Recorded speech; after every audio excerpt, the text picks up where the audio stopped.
Hey folks, how you doing? It's 3/24/2015. It is 1:02 p.m. here on a Tuesday afternoon, and here is some food for thought dealing with duality and the inner reality manifestation. Duality equals cause and effect, up, down, forward, backward, love, hate, right, wrong, light, dark, etc. Right? The polar opposites of this frequency construct in which we reside. Light, dark, the polar opposites, right? So to experience in this construct, that is to say this universal creation, is to experience duality. Although to be within duality doesn't necessarily mean that you need to be of light or dark or duplicitous, in other words, dualistic. There is a state of neutrality.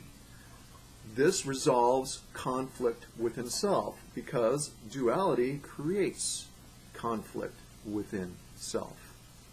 Neutrality, as I see it, is simply being an observer, experiencing without any investment of self other than holding one's sovereign space of non-interference, that of yourself, in other words, seeing the creation for what it truly is.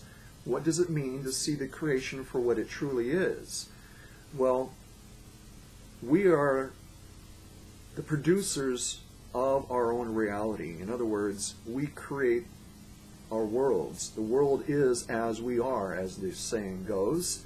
So, in order to be in a neutral state means to observe it for what it is, rather than holding any judgment about it or in any way, shape, or form investing yourself into it to take a side. You see what I'm saying? It simply means being non-judgmental through the catalyst of unconditional love, because it is through unconditional love that allows us to be non-judgmental. This is what you've always been as an immortal spiritual being, that is, holding that space of unconditional love. Therefore, being able to see the creation for what it truly is without any bias or judgment, as well as being a co-creator within it.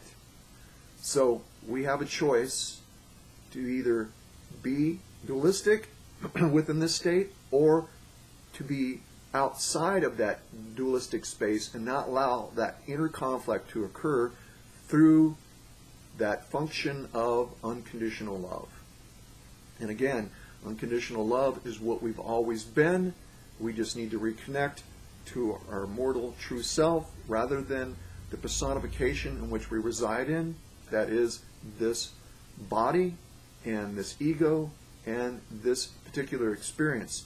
Know that this is a fleeting experience and the eternal aspect of what we are is always. So allow ourselves not to get caught up in the dualistic experience and to see things truly for what they are, therefore holding no space of judgment or conflict within self. Now, the inner reality manifests the outer reality. As co-creators, let's look at the idea of thought. Thoughts create through the use of kinetic energy, or I like to call it creational energy, and we produce this energy through the focus of intent and will.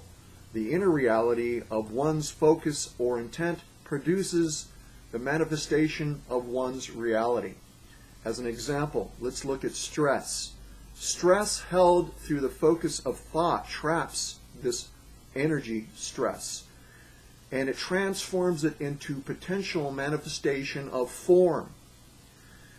When this potential energy or thought form crystallizes into that stress point within the body, it becomes, or should I say, it creates its own separate space-time dimension, or should I say space-time through its own sentience, because this is funny, but it's not.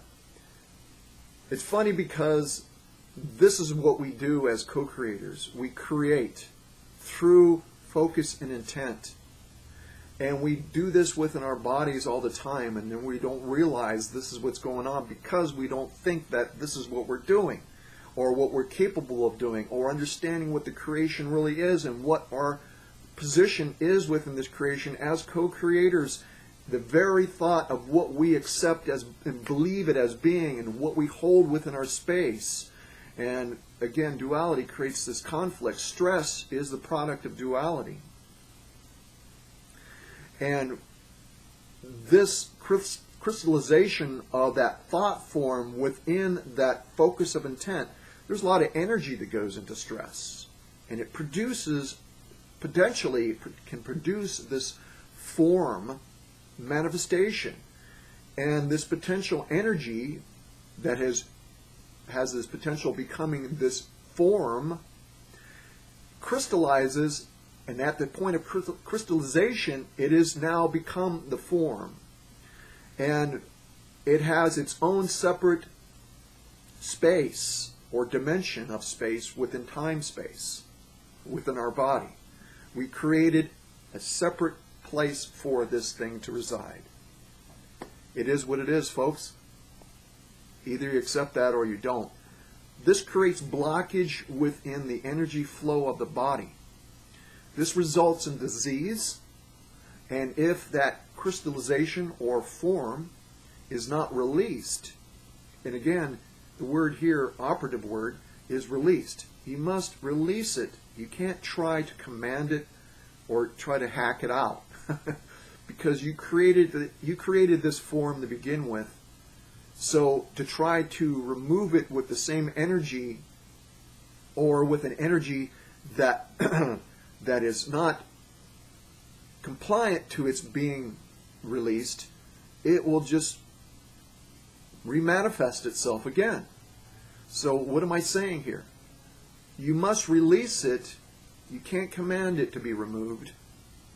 The reason why is because you created it, and the polar opposite energy, because we're in a frequency construct and you have polar opposites, and duality within that state is where it was created, you must be able to release it only through the opposite energy.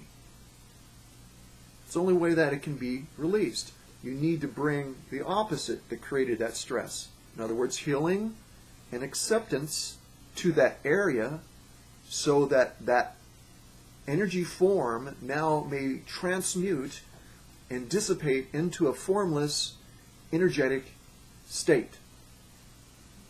So there's my food for thought for today. Hopefully that was helpful to some, and I'm going to try to keep these brief and do some food for thought little vlogs here, and we'll see how it works out. Peace, everybody. Take care.